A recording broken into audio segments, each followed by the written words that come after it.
Di sebuah kerajaan subur yang dikelilingi perbukitan hijau dan hutan yang tak pernah sepi oleh nyanyian burung, hiduplah seorang raja tua yang bijaksana. Kerajaan itu bernama Kerajaan Saptarimba, tempat di mana hujan turun dengan teratur dan rakyat hidup dalam ketentraman. Dari singgasananya, sang raja memandang masa depan dengan perasaan gundah. Usianya telah menua, dan ia tahu waktu tak pernah menunggu siapapun. Ia harus memilih penerus tahta. Raja memiliki dua orang putri. Putri sulung bernama Putri Arunika, terlahir dengan kecantikan yang memikat dan kecerdasan yang tajam. Sejak kecil, ia terbiasa dipuji dan dihormati. Sedangkan putri bungsu bernama Putri Sanandika tidak sepopuler kakaknya, namun dikenal berhati lembut, gemar menyendiri, dan memiliki kepekaan terhadap alam dan makhluk hidup. Ketika kau membayangkan kedua putri itu berdiri di hadapan ayahnya, kau akan merasakan perbedaan yang begitu jelas.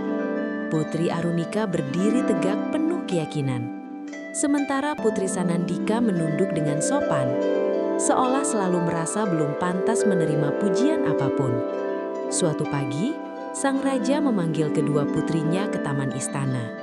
Di sana, seekor hewan kecil terluka tergeletak di antara semak. Raja tidak berkata apa-apa, hanya mengamati. Putri Arunika menutup hidungnya, merasa jijik dan takut kotor.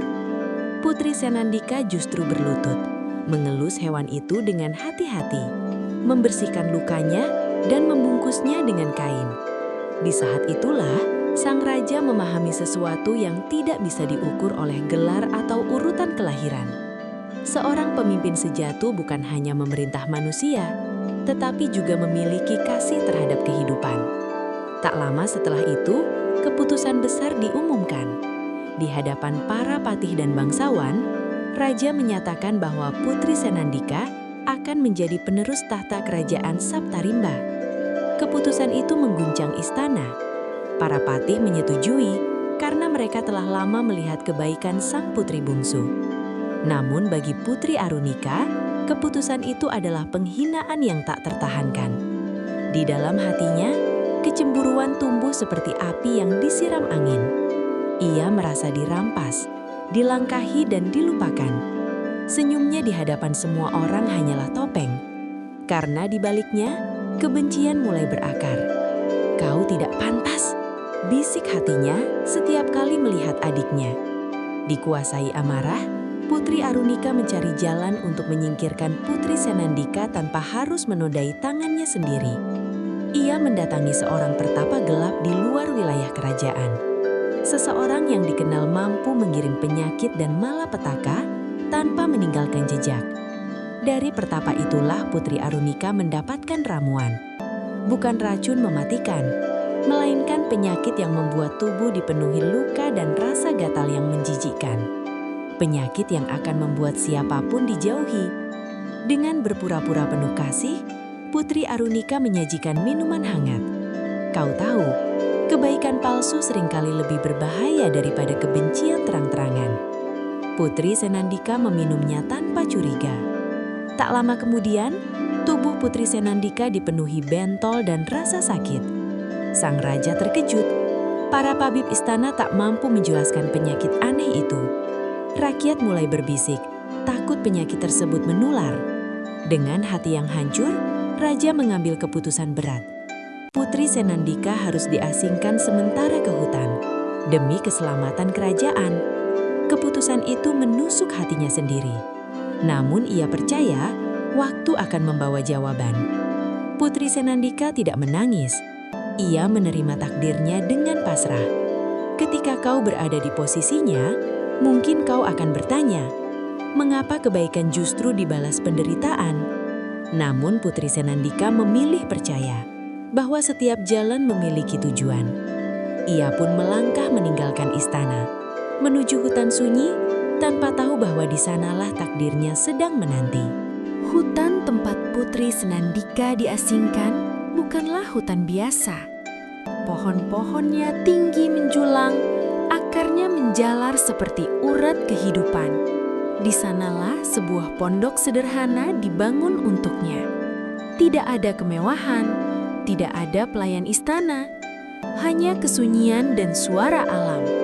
Pada awalnya, rasa sakit di tubuhnya membuat hari-hari terasa panjang. Namun Putri Senandika tidak pernah mengeluh. Ia belajar memasak sendiri, mengambil air dari sungai, dan membersihkan pondok dengan tangannya sendiri. Perlahan, rasa sakit itu menjadi bagian dari kesehariannya. Yang mengejutkan, kesunyian hutan justru menghadirkan teman. Seekor kelinci datang setiap pagi.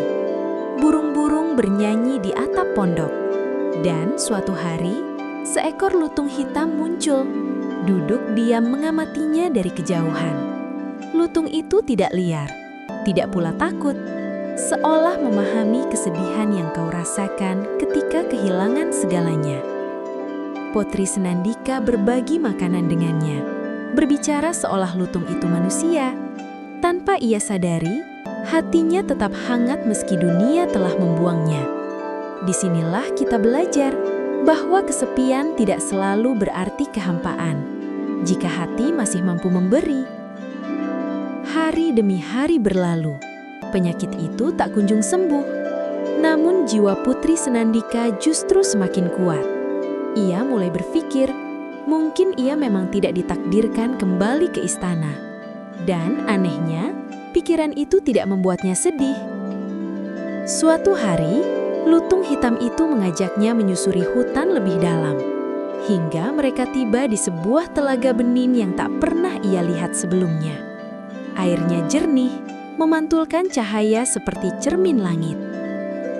Tanpa paksaan, Putri Senandika melangkah masuk ke telaga itu. Saat air menyentuh kulitnya, rasa hangat menyebar. Ketika ia keluar, penyakit itu lenyap seketika. Tubuhnya kembali bersih dan sehat. Kabar kesembuhan itu sampai ke istana.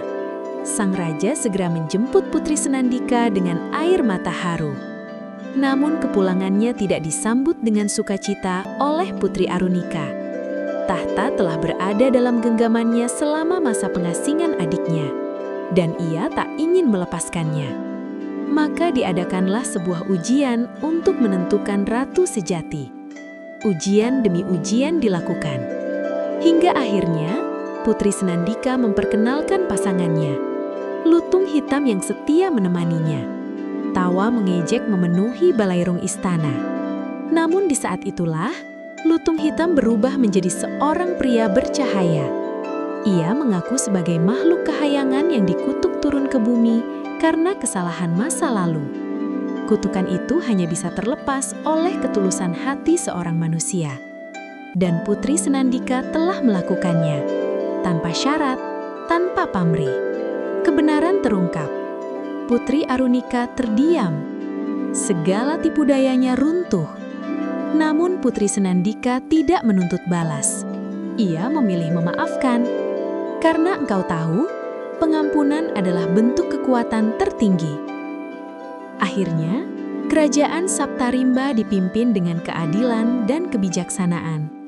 Dan kita pun diingatkan, takdir tidak pernah memilih hati yang tulus.